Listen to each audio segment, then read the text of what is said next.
कानपुर महानगरपालिकाले नेपालमै सर्वप्रथम सम्भवतः साइकल लेनको व्यवस्थापन गर्यौँ। कतै कुरा भयो होला, निर्णय भयो होला, तर कार्यान्वयन भएको थिएन। तर हामीले कार्यान्वयन गरी देखायौँ।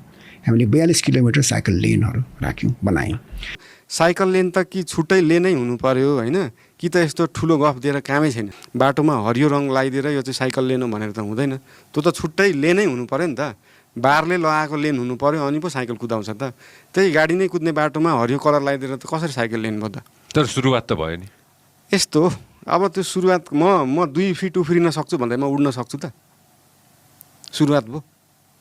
गर्दै नगर्ने त त्यसमै यस्तो हो। जस्तै मान्छेको कुरा के छ भन्दाखेरि कोटेश्वरदेखि कलङ्कीको बाटोमा तपाईँ साइकल चलाउन सक्नुहुन्छ? आँट छ?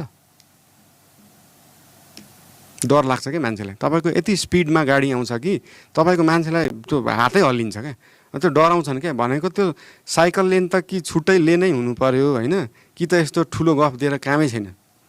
तपाईँको बानेश्वरदेखि यो माइतीघर मण्डलासम्म त्यो एउटा चाहिँ फुटपाथ हो, अर्को चाहिँ साइकल लेन हो, थाहा छ? पार्किङ त्यो फुटपाथमा क्या 2 तहमा छ नि, तर त्यसलाई पार्किङ बनाइदिएको छ क्या। अनि त्यसलाई पार्किङ बनाइदिएपछि अब कसरी साइकल चलाउनु त? बाटोमा चलाउनु मान्छेलाई डर लाग्छ क्या, एकदम डरमर्दो छ। काठमाडौँमा साइकल चलाउन डर लाग्दो हुन्छ। अर्को कुरा तपाईँको धेरै कुरा सोच्नुपर्छ। काठमाडौँलाई साइकल सिटी बनाउनलाई तपाईँले पेडलवाला साइकल मात्रै भएर हुँदैन क्या। ब्याट्रीवाला जुन चाहिँ उकालो ओह्रालोमा चाहिँ तपाईँको